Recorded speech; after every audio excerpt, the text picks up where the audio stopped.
Waar de meeste kunstenaars moeite hebben hun kostje bij elkaar te scharrelen, rijdt Jozef Klibanski gewoon in een Ferrari door de stad. We gaan vragen hoe hij dat doet. Jozef, welkom. Kunstenaar Jozef Klibanski. Wat is jouw aversie tegen het woord kunstenaar? Veel mensen denken dat het altijd mensen zijn die niet succesvol zijn, aan de druk zitten. En vergeten economische factoren zoals huur van je atelier en inkopen en personeel. En op het moment dat je dat vergeet, dan gaat het vrij gauw mis.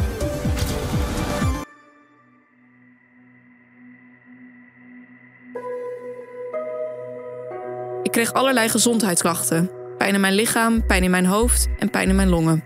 Er is zo goed als niets om verse lucht de studio in te krijgen. We hadden geen enkele kennis. Dat voelde super onveilig. Tegen werknemers die weg willen, wordt gezegd dat ze nooit meer een baan in de kunstwereld gaan vinden.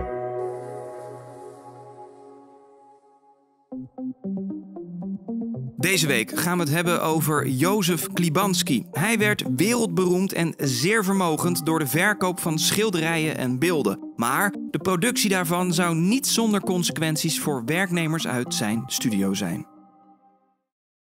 Goed, Jozef Klibanski dus. Hij heeft de afgelopen jaren samen met zijn familie een imperium gebouwd met de verkoop van voornamelijk beelden. Een imperium waar miljoenen in zouden omgaan. En dit hierachter is het centrum van dat imperium. De studio in Naarden, waar onder andere zijn beroemde beelden worden gemaakt.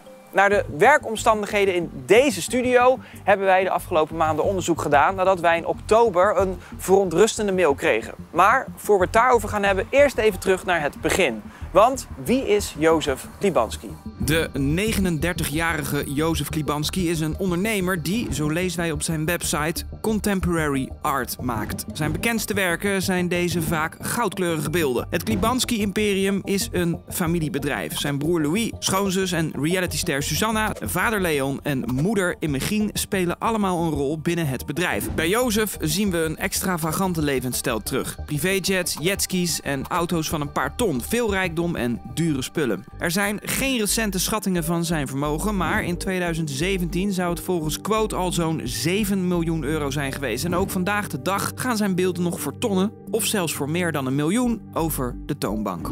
Onder zijn klanten vinden we beroemdheden als Madonna, Demi Lovato en voetballer Sergio Ramos. Ja, aan de buitenkant een uitbundige levensstijl. Maar dan krijgen wij afgelopen najaar dus een mail in onze mailbox. De mailer, die anoniem wil blijven uit angst voor de gevolgen, mailt ons over de werkomstandigheden in dit gebouw. Werknemers zouden namelijk last krijgen van hun gezondheid door het werken met chemische stoffen tijdens het maken van de beelden. De afgelopen maanden deden wij onderzoek en spraken met 8 ingewijden die alle een gitzwart beeld geven van de werkomstandigheden in de studio van Jozef Klibanski. Van sommige van de producten die ik moest gebruiken, kreeg ik last van misselijkheid, keelpijn en hoofdpijn. Mensen moeten in een gloeihete oven de afgebakken modellen eruit halen. Maar dat moest dan met handschoenen vol gaten bijvoorbeeld. En je moest je adem goed inhouden. Je voelde dat de lucht niet in orde was. Op de wasafdeling voelde je het in je keel en het piepte onder je schoenen. Je krijgt geen mondmasker totdat je er naar vraagt. Een collega van mij had uiteindelijk een mondmasker gekregen, maar die moesten we delen. Ik kreeg allerlei gezondheidsklachten. Pijn in mijn lichaam, pijn in mijn hoofd en pijn in mijn longen. Stoffen en dampen kwamen door alle kieren. We hebben maandenlang gevraagd om ventilatie. Er kon alleen een raampje open, maar dat hielp niet. Er is een ruimte waar 22 3D-printers 24/7 aan het printen waren. De stank dreef vanuit die ruimte naar de naastgelegen bronsafdeling en de keuken. En personeel begon last te krijgen van hoofdpijn. We wisten alleen van bepaalde risico's omdat we zelf dingen hadden opgezocht. Sommige collega's droegen maanden achter elkaar geen maskers. Ik ben onder andere weggegaan omdat ik ziek werd van het werk. Het is een onveilige plek om te werken. Kort samengevat, er bestaan dus grote zorgen over de veiligheid en de werkomstandigheden in de studio van Jozef Klibanski. En dat staat in schril contrast met het geld en de glamour waar de familie juist zo mee pronkt. Maar er is nog iets opvallends. Namelijk dat Jozef voornamelijk alleen het gezicht van de operatie zou zijn. Zo horen wij dat Jozef zelden aanwezig is in de studio en dat het voor personeel lastig, zo niet onmogelijk is om met hem inhoudelijk te overleggen. Opmerkelijk genoeg horen we hem daar het volgende over zeggen. Als ik in Nederland ben, ben ik hier iedere dag. Soms moeten we reizen voor dingen, dan ben je er niet. Maar als ik in Nederland ben, ben ik in de studio.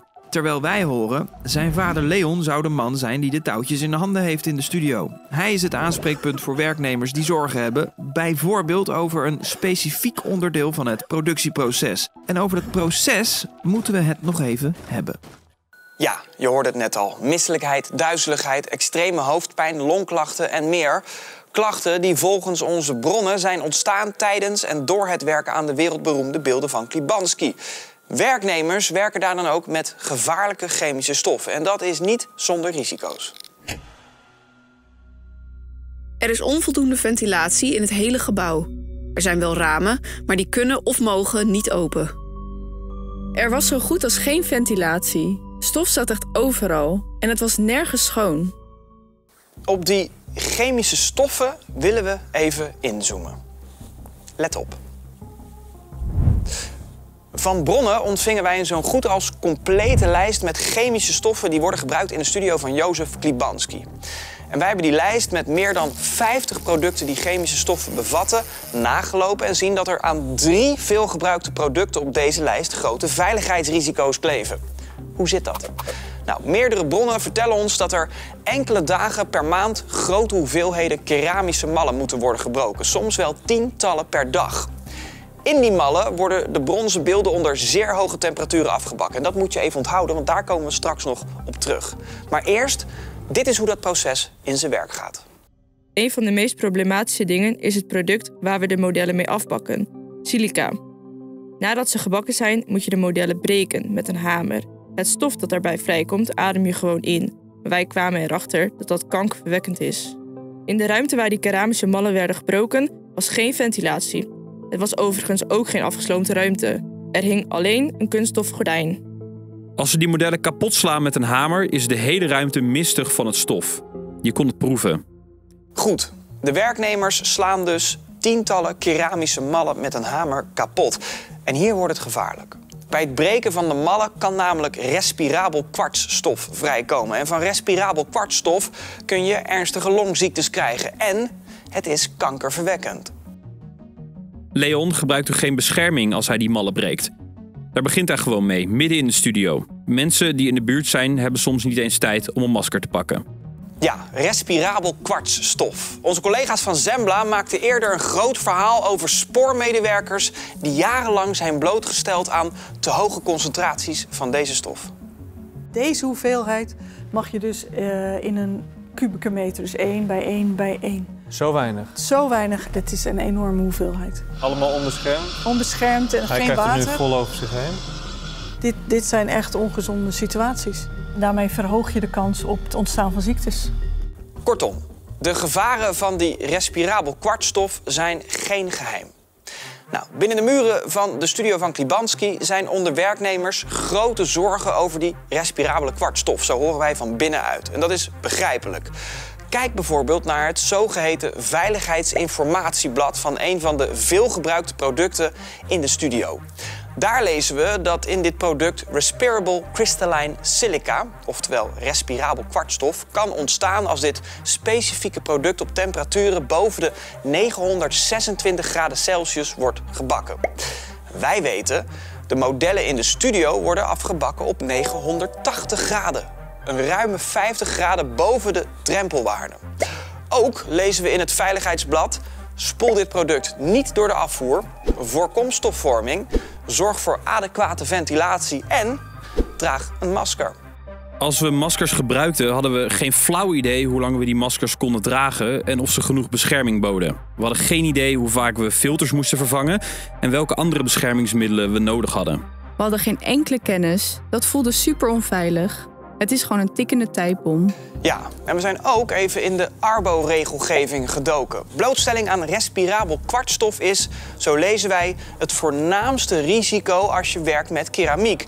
En we zien dan ook een aantal opvallende dingen. Let op. Laat de werkzaamheden voor zover mogelijk uitvoeren in een gesloten systeem. Alleen, het systeem in de studio zou niet gesloten zijn. Volgens onze bronnen vormen een aantal kunststoflamellen eigenlijk de enige afscheiding van de rest van de studio. Ook lezen we in voorschriften. Maak waar mogelijk gebruik van bronafzuiging. En Als de blootstelling niet op een andere manier kan worden voorkomen, zet u persoonlijke beschermingsmiddelen in, zoals bijvoorbeeld handschoenen, veiligheidsbrillen en adembescherming. En ook dit zou niet consequent gebeuren. Werknemers nemen uit angst zelf maatregelen, omdat de leiding, en dat is Jozefs vader Leon, daar niet op toeziet. Terwijl Leon dat volgens regelgeving wel zou moeten doen. De veiligheid van de werknemers is zijn verantwoordelijkheid. Nou, we hebben dit specifieke onderdeel van het productieproces voorgelegd aan arbeidshygiënist Tamara Onos. En zij vertelt ons een aantal dingen, namelijk... In deze situatie is de kans groot dat er blootstelling is aan respirabel kwartstof. Als er de hele dag zichtbaar stof is de kans groot dat die concentratie te hoog is. Meerdere bronnen vertellen ons dat de ruimte, die nogmaals geen afzuiging heeft, mistig wordt door het stof als de mallen worden gebroken. De conclusie van Tamara Onos... De werkgever is verplicht deze situatie goed te beoordelen en je moet werknemers van de eventuele gevaren op de hoogte brengen. En dat gebeurt dus niet. Verder is het lastig om precies in te schatten aan welke hoeveelheden de werknemers worden blootgesteld. Daar moet je metingen voor doen, ook volgens Tamara Onos. Maar de situatie geeft in ieder geval genoeg reden tot grote zorg. Goed, respirabel kwartstof dus. De verklaringen die de ingewijden ons hebben gegeven over het werken daarmee roepen de nodige zorgen en daarmee vragen op. Reden genoeg om eens langs te gaan bij de studio van de Klibanskis. En wat wil, via informanten horen wij op een onverwacht moment dat zowel Jozef als zijn familie in de studio aanwezig zijn. En dus verzamelen we ons in allerhaast om te zorgen dat we Jozef niet mislopen. Goedemorgen. Hoi. Ja. Hallo. Oké, opeens zitten we hier. Ja. Zender? Ligt hier. Zender, ja. Zit hier nog... Wij horen dus via, daar is mijn zender. Wij horen via dat Jozef en Leon, dus Jozef en zijn vader, nu in de studio bij Klibanski zijn. Dus, wij hebben ons eigenlijk, we hadden veel later op de planning staan, maar we hebben ons gehaast. We komen nu bij elkaar ergens op een tankstation. Ja. Iedereen is bij elkaar gekomen. Misschien moeten we even om het hoekje gaan staan. Dan gaan we heel even kort bespreken wat we gaan doen en waarom we dat gaan doen. Dan is dat, toch? Juist, wij hergroeperen even en bespreken dan ons gameplan en dat is als volgt. Het is hier om de hoek, de studio. Ja. Ze zijn er allebei. Wat hebben we gedaan? Kijk, dit is een groot verhaal. Dat moeten we even aan de voorkant dichttimmen. Dit is een groot verhaal. En je kan 2 routes bewandelen. Namelijk aanbellen en zeggen, hallo, hier zijn we. Of eerst een vragenlijst sturen. Dat doen we ook vaker bij grote verhalen. Daar kiezen we nu niet voor. Om 2 redenen. 1. Die eerste reden is, wij horen dat Jozef eigenlijk heel vaak in het buitenland zit. Dus zodra wij mailen hebben we kans dat hij naar het buitenland vliegt. En dan kan hij niet wederhoor geven. Ja. 2, eigenlijk willen we ze heel kort op de proef stellen. Dus die 2 factoren, eigenlijk een beetje journalistieke verantwoording, maakt dat we nu dus hals over de kop daar naar de voordeur gaan en niet eerst een vragenlijstje hebben gestuurd. Ja, wij horen dat Jozef daar zelden is. Ja, dus dit is uniek eigenlijk. Ja. Dus eigenlijk geen tijd te verspillen meer. Laten we maar gewoon gaan rijden weer. Als werknemers vragen om ventilatie, zegt Leon dat je het niet nodig hebt omdat je bijvoorbeeld rookt. Ook als je hoofdpijn hebt, zegt hij dat dit komt door wat je in het weekend gedaan had.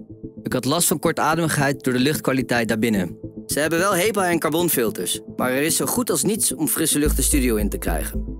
Er zijn geen richtlijnen, er zijn geen instructies. Ze vragen gewoon of een andere collega het aan je wil uitleggen.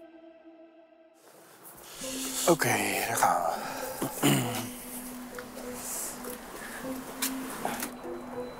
Hi, hallo, wij komen voor Leon en of Jozef. Nou, kom in elk geval even binnen. Ja, dat is goed. Dat is sowieso lekker daar. Hi. Dat is goed. Hi. Dankjewel. Heb je mondmaskers mee? Ik ben helemaal verbaasd. Hi. Hey, sorry, slecht nieuws. Ze zitten in bespreking. Oké. En dus ze willen je best wel een keertje te woord staan, maar want ze weten niet eens waar het over gaat. Nee, dat wilde ik ze vertellen. Ja. Oké, dus andere keer dan. Oké, we wachten wel eventjes dan. Nou, die zitten in bespreking. Die duurt niet de hele dag, toch? Nee, maar ja, dat weet ik niet. Probeer het zo nog wel een keer. Kan ik niet zeggen. Komt goed. Ja? Oké. Dag. Doei doei. We zitten in bespreking. Heel lang bespreken. Heel lange bespreking. Heel lange Die gaat de vergadering. hele dag duren. Nou, haal de auto maar. Gaan we wachten. Wij praten tegenover de studio nog even na, want hoe nu verder? En dan komt daar opeens iemand naar buiten. Het is de broer van Jozef, Louis Klibanski. Ik hoorde net, er was iemand aan de deur. Wij waren het. Hey. Hi, hallo Hey, jongens. Tim. Zullen we een beetje van de weg af? Ja, natuurlijk. Hallo, wil je binnen buiten Zullen even we praten? even lekker binnen gaan zitten? Dat is goed. Waar denk je dat we voor komen? Ik heb werkelijk geen idee. Nee? Oké. Wij komen voor de arbeidsomstandigheden van de mensen die hier werken. Meen je niet? Ja, dat meen ik wel. Wauw. Ja. Interesting. Ja. In hoeverre ben jij daar verantwoordelijk voor? Nou ja, verantwoordelijk. Ik weet niet, ja, verantwoordelijk. Nou, we werken met een heel team. Ja. En vallen die onder jou of onder jouw vader? Dat is een beetje mixed. Ja. Dat is een beetje mixed. Oké. Ja. Maar vertel. Oké, weet je wat respirabel kwartstof is? Want dan neem ik aan dat jij ook verantwoordelijk bent. Dat wordt bij een beetje mix. Nee, ik heb geen idee wat precies de stoffen zijn. Maar ik weet wel precies hoe ons productieproces eruit ziet. Ja. En dat dit een hele normale productieproces is. En wat is er normaal aan? Wij gieten met brons, dus wij maken mallen. Ja. Ja, en waar worden die mallen van gemaakt? Die mallen worden gemaakt van een keramiek. Ja. En dat is een hele gebruikelijke stof in deze business. Ja. En zijn er voorschriften voor het gebruik van die keramiek? Ja. En wat zijn die? Pak dragen, Ja. maskers dragen, afzuigers in de locaties. Ja. Wat wij allemaal netjes doen. Ja. Sinds wanneer? Al heel erg lang. Hoe lang? Sinds het gebruiken. Ja. En hoe lang is dat? Sinds, nou ja, dat is al een paar jaar. En hoe heet bakken jullie die mallen af? Dat weet ik niet precies, maar boven de 1000 graden of zoiets. Oké. Wat wij weet ik niet, ik weet het horen- niet precies. Wij weten het wel, maar 980 graden. Oké. Wat wij horen is dat jullie werken met bepaalde stoffen. Ik zal ze er even bij halen. Dat zijn Ransom, Ralph en Rancosil. Deze, de Rancosil 1030 mesh, de 350 mesh en de Suspenda Slurry. Zegt dat je iets? Ja, nou, ik weet niet precies de merknamen uit mijn hoofd, maar ik weet dat we een slurry gebruiken en dat soort dingen. Weten jullie de gevaren daarvan? Ja, wat daarom zijn moet je die? ook pakken dragen. Ja. En mag ik dat zien? Ik kan dat masker gaan pakken, maar ik ga niet ons hele productieproces prijsgeven. Dat hoeft niet. Ik wil alleen zien of de werknemers maskers dragen. Nou, de werknemers, er zijn maar heel erg beperkt mensen die in die kamer gaan. En op het moment dat ze de kamer ingaan, dan moeten ze de maskers dragen. En hoe is de kamer gescheiden? Met een dubbele sluis. Dus je hebt een sluis aan de ene kant en een sluis aan de andere kant. Kan ik dat zien? Ja, maar niet met een camera erbij. Maar op zich, Omdat dat te maken heeft met het productieproces. Day One is ook al met een camera langs geweest, of hebben jullie dat ook laten zien? Ja, dat weet ik eigenlijk niet meer. Moet ik even checken. Je hebt een studiotour gehad. Ja, klopt. Wat wij horen, wij hebben te kampen met fysieke klachten. Misselijkheid, duizeligheid, hoofdpijn. Het klinkt een last beetje van als longen. mensen die niet zo heel erg blij meer zijn dat ze hier niet meer werken. Waarom zeg je dat? Ja, zo klinkt dat. Omdat het is een beetje typisch, toch? Dat als je dan weggaat, dat je dan achteraf slechte dingen gaat zeggen of zo. En wat zou dat zijn? Het gevoel dat ze misschien niet verder kunnen groeien, meer willen, misschien meer betaald willen krijgen. Ik weet het niet precies. Wat de mensen motiveert om dit soort dingen achteraf te doen. Ik vraag me dat echt af. Maar wij zijn echt heel erg lief, heel erg tegen onze werknemers, heel erg meedenkend. Wij doen alles volgens het boekje. Wij hebben alle risicoanalyses gedaan, nemen alles. We hebben arbeidsinspectie al meerdere keren over de vloer gehad en voldoen gewoon overal aan. Dus ik zou niet weten waarom mensen dit achteraf zouden doen of zeggen. Het klinkt een beetje als een... Ja, een moment voor mij? Ja, we gaan er zo vandoor. Ja? Ja. Jo. Maar jij zegt dus dan is het een soort van revenge of zo? Die mensen willen nemen op de studio? Nou ja, zo voelt het wel een beetje. Wij horen dat hier dus met stof wordt gewerkt. Dat als je die boven de 926 graden bakt, de keramiek, en dan doe je op 980 graden, kan er stofvormen ontstaan. En dat is respirabel kwartstof. Ja. En dat is kankerverwekkend. Ja, net als dat roken kankerverwekkend is, bedoel je? Wat bedoel je daarmee? Nou ja, er zijn heel veel dingen die in theorie kankerverwekkend zijn. Aspartaam, weet ik veel wat. Maar zolang je voldoet aan de richtlijnen en alle voorwaarden, dan is dat geen probleem. Toch? Er is toch een enorme metaalindustrie in Nederland waar dat over. Maar laten we het even hierover hebben. Ja, dus zij zeggen, wij staan natuurlijk, dan in zo'n ruimte. Wij hebben dan hele mooie pijpen en afzuigkappen en filters die dat naar het plafond doen. Allemaal Mag ik die zien? Ik ga dat toch eventjes overleggen, omdat ik vind dat het een... Je zet dat een beetje in een soort van negatief daglicht. Ik ben gewoon benieuwd, als jij zegt, kijk, die respirabele kwartstof die komt vrij. Bij stofvorming moet je daar een risicoanalyse voor hebben natuurlijk. Ja, zeker. Dus dat hebben we ook. Wij horen dus dat er geklaagd bij je vader is en dat er niks mee gedaan is. We horen dat er geen goede afzuiging is. We horen dat er geen verplichte maskers zijn. Nee, ze zijn juist verplicht. Het is compleet verplicht om alle maskers te dragen. Compleet verplicht. Complete onzin. Oké, dus als de arbeidsinspectie hier nu komt, dan is de het arbeidsinspectie, hebben wij een lopende relatie mee. Die zijn al 2-3 keer geweest. En melden die dat van tevoren? Nee. Oké. Soms wel, weet ik veel. Soms wel, soms niet. Ik weet niet hoe zij precies te werk gaan, maar... In principe komen zij onaangekondigd binnen. Ja. En dan, maar ik mag niet de afzuiging zien? Laat mij dat heel even checken, want ik weet niet in hoeverre wij het productieproces prijs willen geven. Maar daarbij wil ik nog melden dat jij natuurlijk zelf totaal geen kennis hebt over de afzuiging. Dus als ik een afzuiging laat zien, heb jij geen enkel idee of dat voldoet aan welke eis dan ook. Want jij bent geen expert. Als ik een expert meeneem? Maar er is wel afzuiging? Uiteraard, kijk, het is een vrij zware stof, dus dat zakt gewoon op de grond. Dus op het moment dat daar niet gewerkt wordt in die space, dan kan je in principe gewoon door die ruimte heen lopen. Ja. Zullen we heel even in de gallery hiernaast gaan staan? Ja.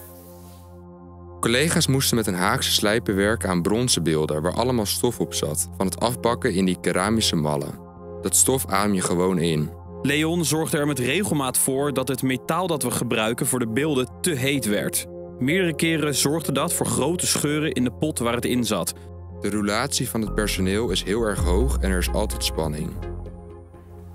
Onze vraag is dan, hoe kan het dat wij zoveel mensen spreken die allemaal hetzelfde verhaal hebben?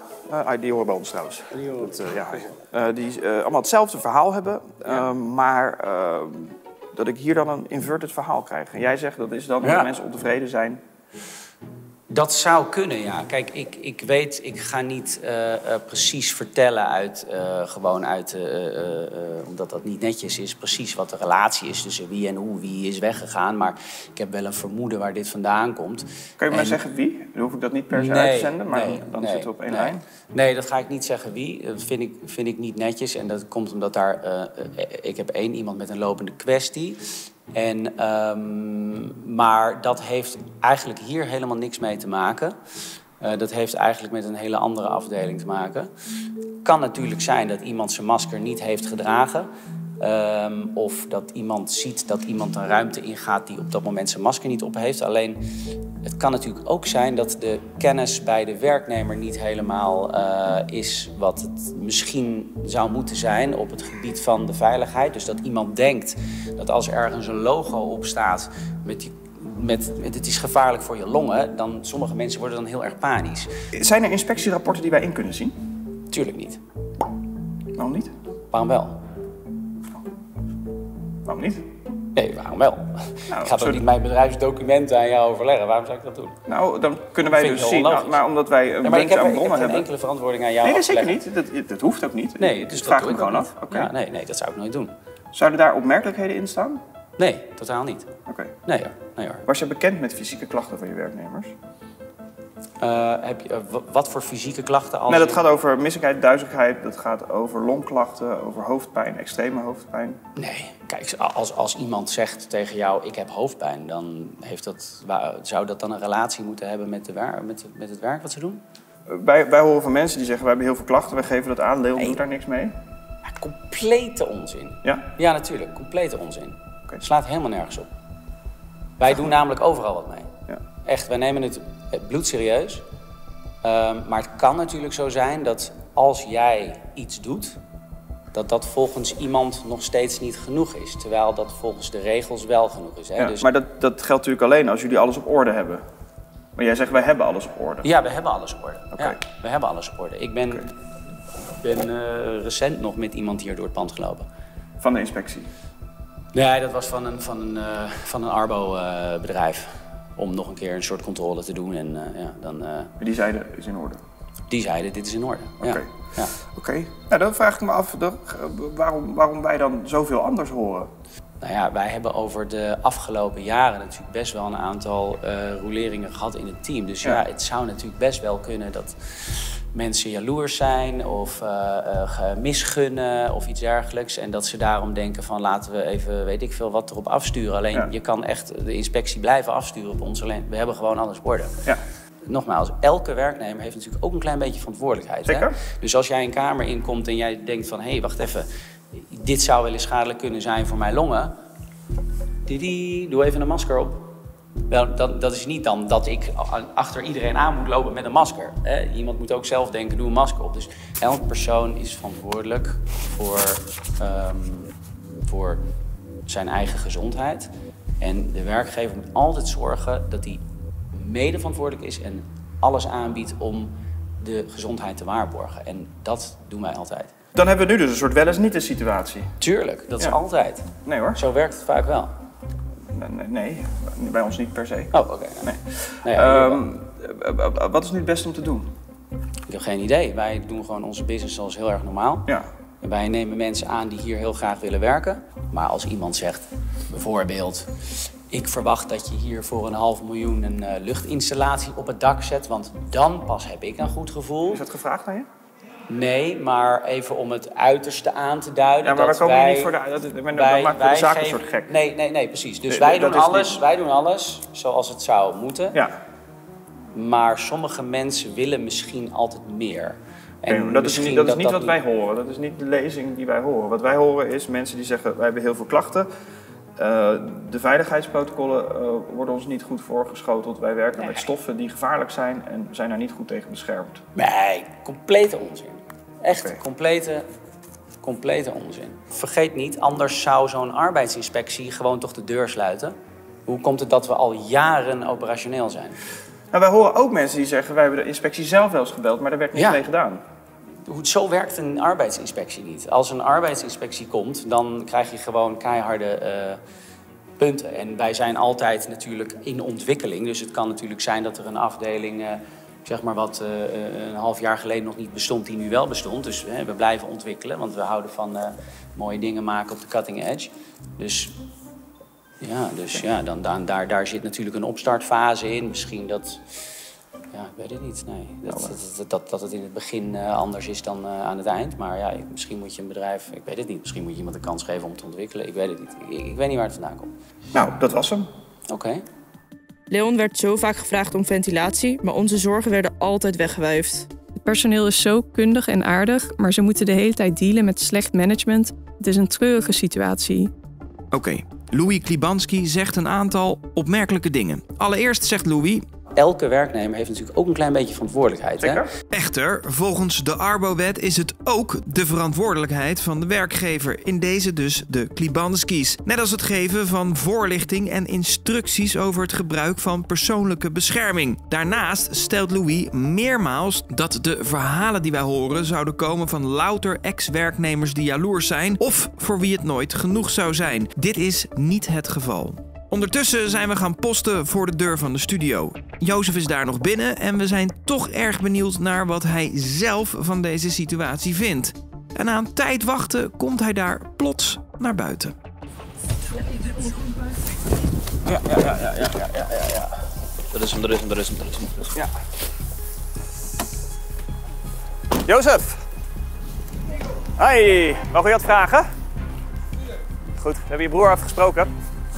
Tim. Hij was even het programma boos. Hey, heeft je broer verteld waar we voor kwamen? Ja, hij heeft me geüpdate. Oké. Ja. Heel vervelend. Ik doe weinig met personeelszaken natuurlijk. Ja, maar, dat was onze vraag, wat jouw rol daar dan in is. Ik heb er helemaal geen rol in. Nee. Wij hebben dat eigenlijk al lang geleden besloten. Ja. En op een gegeven moment groeide het. Ik ben begonnen in de slaapkamer werd groter. Op een gegeven moment zei ik, guys, ik vind het heel moeilijk om creatief te blijven. Als ik, weet je wel, met heel veel reilen en zeilen van dagelijkse dingen te maken heb. Ja. Ik zeg, wil je het alsjeblieft uit handen nemen? Dat is al jaren geleden gebeurd. Ja. Wij hebben een groep mensen gesproken, los van elkaar. En die mensen zeggen, wij werken hier binnen en wij krijgen klachten. Hoofdpijn, misselijkheid, duizeligheid, longklachten. En dat komt omdat onder andere door de stoffen waarmee zij werken. Ik weet niet of jij... Ja, ik loop hier zelf ook iedere dag. Dus als ik dat hoor, dan denk ik, wauw. Want nummer 1, ik loop hier iedere dag. Mijn hele familie loopt hier. Dus we zouden nooit iets doen wat slecht is voor onszelf. Wij lopen in alle ruimtes waar het personeel loopt. Ja. En daarnaast hebben wij letterlijk alle vormen van bescherming maar mogelijk. En die zijn we al, ik denk, vanaf dag 1 begonnen we met investeren in ventilatieunits, afzuigtafels, elke vorm van maskers, dus simpele maskers, maskers met motoren erop, met volgelaats. Alles wat je kunt bedenken hebben wij. Arbo-controle, dus als je dat zegt, dat verbaast me wel echt. Ja. Wij hoorden dat er bij het breken van die mallen kwartstof vrijkomt. En dat dat kankerverwekkend kan zijn. En de mensen die wij spreken die dat doen of deden, of de mensen die er verstand van hebben, die zeggen als we dat doen, dan is er eigenlijk geen precaution vanuit hier. Dus er is... Dat is er wel. Wij hebben letterlijk, als we bijvoorbeeld het breken van die mallen, dat is één onderdeel van het proces, dat wordt gedaan in een ruimte. Dus eigenlijk een losse cabine met rubberen flappen, zodat de stof niet in andere ruimtes komt. En dan daarnaast draagt iedereen maskers. Ik heb daar letterlijk... Nou, als je wil, kan ik je daar foto's van sturen. Dat iedereen die draagt, van de inspectie, van alle inkopen die we hebben gedaan, honderden maskers al jarenlang. Ik kan je letterlijk alles geven waar je het nu over hebt. Gewoon echt zwart op wit. Nou ja, je broer zei wat anders. Alleen ik begreep van hem dat er dus een zaak loopt. Dus hij heeft me even ingelicht, maar hij moest naar een klant in Amsterdam. Hij komt terug, dus ik wil nu even een debrief van hem. Want ik begreep dat hij met jullie gesproken heeft. Ja. Hij zegt, kijk, het onhandig is, er loopt een zaak, maar wij hebben alles. En als we daarmee onze eigen zaak niet verzwakken, kunnen we het sturen voordat het bij de rechter komt. En anders kan het de dag nadat het bij de rechter komt. Maar jullie kunnen alles van ons krijgen. We zijn heel transparant daarin. Ik vroeg aan je broer of we de uitslagen van de inspectierapporten mogen zien. Hij wilde het in principe niet overleggen, maar ik vraag het jou nu. Als jij zegt, ik zou het toch wel willen laten zien, dan heel graag. Ja, absoluut. Die respirabel kwartstof, daarvan zei je broer net, er zit een sluis tussen die zaal. Jij zegt, er hangen plastic dingen. Nou, we hebben sluizen. Dus we hebben één ruimte, daar gebeurt een bepaalde procedure. Dat heet ceramic shell dipping. Ja. Dat is misschien even specifiek, maar in ieder geval heb je kaarsvetmodellen die worden in een soort bad gedoopt. Ja. Daar zijn dus volledige volgelaatsmaskers voor. Ja. Dan hebben we waar het eraf wordt geslagen, dus weer een andere. Dat is een dichte ruimte met dus zware rubberen flappen ervoor, als het ware. Zodat de stof niet waait waar het niet mag waaien. Ja. En de mensen in die ruimtes moeten dus die speciale maskers dragen. Je broer zei het ook. Wat wij hoorden was dat er binnen, waar het nodig was, geen goede ventilatie was. En dat het aangegeven is bij je vader, maar dat er weinig mee gedaan is. Nou, dat is sterker nog, is het gelijk opgepakt. Hè? Dus, en wanneer was dat dan? 2018. Ja. En daarvoor was er geen goede ventilatie? Nee, daarvoor deden we die processen niet. Oké. Dus vanaf dat we die processen deden, is er goede ventilatie. Ja. Welke processen zijn dat precies? Is dat met die respirabel kwartstof? De brons, dat zal een beetje tegelijk zijn dat we een eigen bronsgieterij beginnen. Dus dat is heel ongebruikelijk dat kunstenaars het zelf doen. De meesten die besteden het uit. Ja. En wij hebben op een gegeven moment besloten voor quality control om het zelf te doen. Ja. En toen hebben we gelijk die investeringen gedaan. En ook samen met het personeel besproken. Jongens, wat kan er beter? Hoe doen we dat? Als je maskers wilt, kom alsjeblieft naar ons toe. Maar wat je merkt, en ik denk dat ieder ondernemer dat heeft en ieder bedrijf dat heeft, is soms zijn mensen gewoon zuur. Zijn ze gewoon zuur. Ze willen zo min mogelijk werken, voor zoveel mogelijk geld. Ze melden zich zo vaak mogelijk ziek.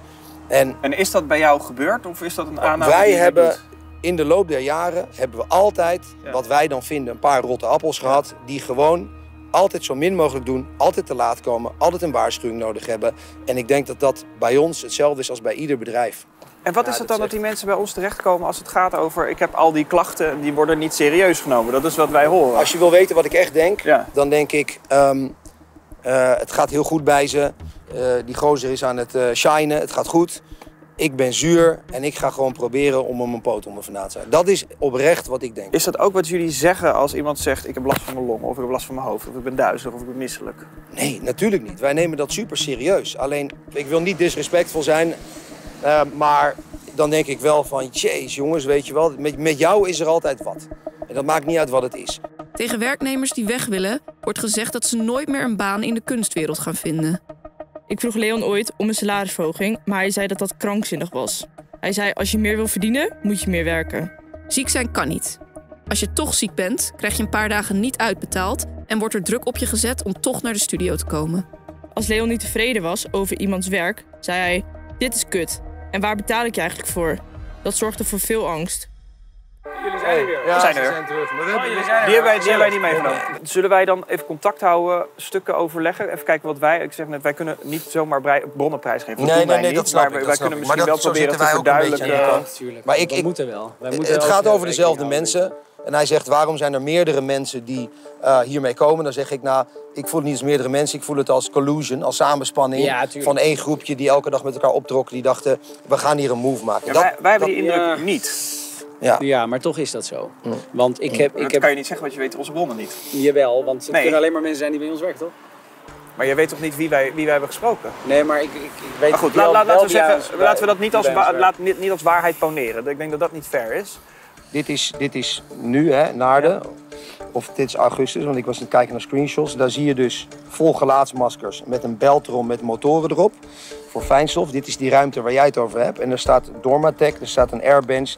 2 hele grote ventilatieunits voor stofventilatie. En mensen hebben maskers. Maar dat is niet bij het breken van de mallen, toch? Wij hebben het over het breken van de mallen. Ja, je hebt het even over 2 dingen. Je hebt het over 2 dingen. Vragen ze precies dit. Maar hetzelfde verhaal. Als je stop wil nemen, moet je gewoon doen, hè? Ja, dat doe ik ook.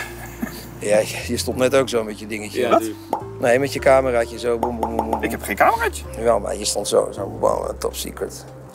Dat was omdat het nat werd. Ja, nee, ik heb gewoon hier een camera, joh. Wat doen we dan in je zak dan? Nee, kijk, hier staat mijn hele vragenlijst staat hier. Ik kan niks missen. Maar dat deed ik zo omdat het sneeuwt. Overigens... nee, dat doe ik in verband met het verknippen van dingen en zo. Daar zijn we oké mee. Ja. Nee, maar dat is goed voor jullie om te weten. Wij maken naar waarheid. En waarheidsvinding doen we aan. Dus dat is... Het zou fantastisch zijn. Dat doen. Ja, daar ben ik blij mee. Oké. Want dan komt het uit zoals het moet zijn. Ja. En, helaas is het een rechtszaak. We hebben heel veel personeel gehad over de jaren. Mensen die hier 10 jaar hebben gewerkt, 7 jaar hebben gewerkt, 8 jaar hebben gewerkt. Ja. Met een leuke handschut weggegaan. En je hebt altijd een paar zure mensen. Ik denk dat ieder bedrijf dat heeft. Jij zegt samenspanning. Wat kan je daarover kwijt? Want ik heb die indruk... Nou, er is een probleem en daar kan je genoeg over googlen. Er is een generatie nu die het liefst... en dat merk ik en met alle ondernemers met wie ik praat merk ik dat. Is dat er is een hele generatie die het liefst zo min mogelijk doet voor zoveel mogelijk geld. Dat is heel groot om te zeggen, een hele generatie die dat doet. Ja, nee, ga maar eens googlen. En wat vind ik dan? Nou, er is een tendens dat er veel mensen zijn die het liefst natuurlijk achterover zitten. En waarbij het beuken van het werk, het beuken, het elbow grease. Dat vinden mensen niet zo leuk 5 dagen meer. betaald willen, maar 4 dagen werken. Ja, dat soort dingen. Niet te vroeg willen beginnen. Ja, allemaal van dat soort dingen. Is dat incidenteel of jullie hele business? Nee, ik merk ik heb dit statistisch nog nooit onderlegd gezien. Al mijn ondernemersvrienden die echt honderden mensen hebben, die zeggen dit allemaal. Het is moeilijk om mensen te vinden die echt nog willen werken. En dus er zijn natuurlijk best wel... het is natuurlijk best wel mogelijk dat ook daarmee te maken heeft. Weet je, ik heb... Hoe onderbouw je dat? Ik heb mensen die ook... uitzendbureaus. Nee, maar ervaring. Zou het te maken hebben met oneerlijke verdeling van welvaart? Ligt eraan. Als je er niet voor wil werken, dan heb je misschien ook minder. Ja, weet ik niet. Sociaal Cultureel Planbureau heeft vandaag toevallig een plan gelanceerd waaruit blijkt dat die kloof steeds groter wordt door oneerlijke verdeling van welvaart. Ja, hoe bedoel je oneerlijk verdeeld? Wie verdeelt het dan? Maar is er bijvoorbeeld, dat is natuurlijk een andere discussie in onze zaak, maar is er een correlatie tussen hard werken en veel uren maken en meer verdienen? En dus meer welvaart hebben? Dat kan. Maar dan versta ik ook, als dat de blik is met hoe jullie naar je werknemers kijken. Dus er is een hele generatie die niet wil werken, niet hard genoeg werkt. Maar dit is niet alleen wat ik zeg. Hè. Dit is echt wat veel grotere ondernemers zeggen. Ik ben benieuwd naar de stukken die je wil overleggen. Ja. Toch? Ja, helder. Super, dankjewel. Voor het... Dankjewel, super. Ja, het woord staan. Goed, een hele generatie die dus zo min mogelijk wil werken, samenspanning, het moeilijk vinden van mensen die willen werken en jaloerse, zure appels volgens werkgever Klibanski dus. Maar er is nog iets, namelijk informatie die wij 1 dag na dit gesprek ontvangen. Wat blijkt, ons is voor de camera niet helemaal de waarheid verteld. Ook sturen wij nog wat extra vragen richting de Klibanski's voor wederhoor. We krijgen van de advocaat een forse brief terug en dat schrijven nemen we graag even met jullie door. Goed, we beginnen even bij Louis Klibanski. Die heeft het met ons over de inspectie en we kunnen stellen dat hij daar niet de waarheid tegen ons gesproken heeft. Wat wil? De dag na de opnames bij de Klibanski's hebben wij bevestigd gekregen dat, Jens, afgelopen najaar de inspectie is geweest in de studio van de Klibanski's.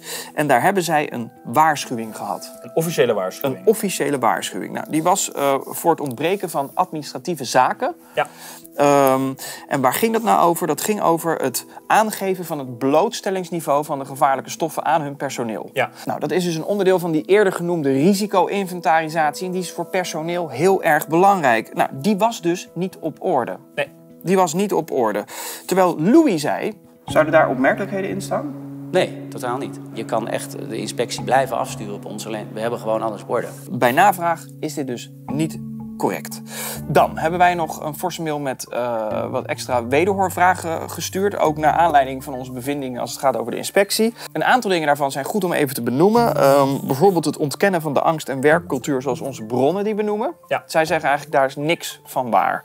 Dan hebben zij HEPA- en carbonfilters.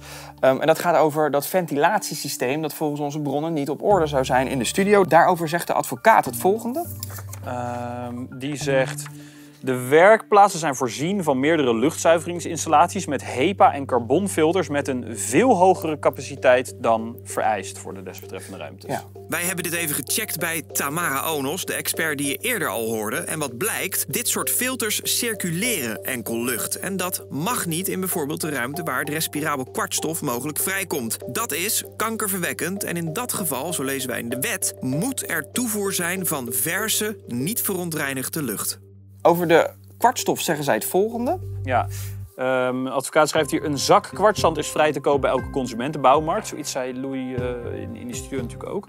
Voor de gezondheid op lange termijn is inademing van fijnstof dat kan vrijkomen bij het breken van de mallen niet goed. Daarom gebeurt dit in een afgesloten ruimte. Ja, en wij horen dus van meerdere mensen die daar heel dicht bovenop zitten. Dat is dus niet goed geregeld. Dan de arbeidsinspectie. Daar hadden we natuurlijk vragen over, want daar bleek dat Louis ons niet de waarheid heeft verteld. Ja. Wat schrijft hun advocaat? Die advocaat zegt, of bevestigt inderdaad dat er vorig jaar een inspectie is geweest van de arbeidsinspectie. En de inspectie heeft verder geen tekortkomingen vastgesteld ten aanzien van veiligheid, zoals u de klachten samengevat presenteert.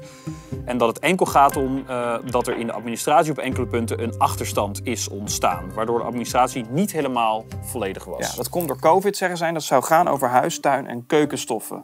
Maar nogmaals, wij hebben bevestigd gekregen dat het gaat over administratieve zaken die niet op orde zijn als het gaat over het blootstellingsniveau en de risico-inventarisatie. Dat gaat echt over gevaarlijke stoffen. Ik heb het idee dat zij dan niet helemaal weten dat wij dit weten of zo. Ja, maar ik krijg dat idee ook een beetje als je kijkt naar hoe zij bijvoorbeeld omgaan met onze bronnen bijvoorbeeld. Ja, laten we het daarover hebben. In dat gesprek ging het heel de tijd over onze bronnen. Het zou gaan over een samenspanning. Het zou gaan over zure appels. Het zou gaan over mensen die niet willen werken. Het zou gaan over mensen die jaloers waren. En ook de advocaat heeft daar wat over te zeggen, namelijk Jens. Ja, de advocaat schrijft: cliënten betwist voorts dat sprake zijn van een breed scala aan bronnen en andere contacten zoals u suggereert. En dan komt hij: uit niets blijkt dat u met meerdere bronnen heeft gesproken of wat zij volgens u zouden hebben verklaard. Sterker nog, u heeft zich mogelijk verkeerd laten voorlichten door één persoon die met cliënten in geschil is. Ja, zij zeggen dus: wij vermoeden dat jullie met maar één bron gesproken hebben. Nou, kijk, wij kunnen hier heel moeilijk op antwoorden. Dat heeft te maken met dat wij de anonimiteit van onze bronnen willen garanderen en waarborgen. Dat nemen wij serieus, dat hebben wij beloofd. Daar gaan wij niet aan morrelen. Onze journalistieke verantwoording is daarover: wij hebben met 8 bronnen gesproken. 8 zeer goed ingewijde bronnen. 8 bronnen van veraf, dichtbij, van nu, toen. Kortom, de mensen die wij spraken, de patronen die wij zagen en de stukken die wij in konden zien. Daaruit konden wij concluderen: dit is genoeg om een uitzending over te maken en aan de familie Klibanski te vragen: als het gaat over de werkomstandigheden in jullie studio, gaat het dan goed of misschien toch niet? 30 maart diende een zaak tussen een werknemer en de Klibanskis. Deze werknemer wil het contract laten ontbinden naar aanleiding van de werkomstandigheden, de veiligheid in de studio en de weerslag op de gezondheid van deze werknemer. De stukken die Jozef Klibanski ons zou sturen na de rechtszaak zien wij graag nog tegemoet. Een journalistieke verantwoording voor dit verhaal kun je lezen via een link in de beschrijving. En werk je in soortgelijke omstandigheden of weet je meer over deze zaak? Mail ons dan gerust op boos@bnnvara.nl.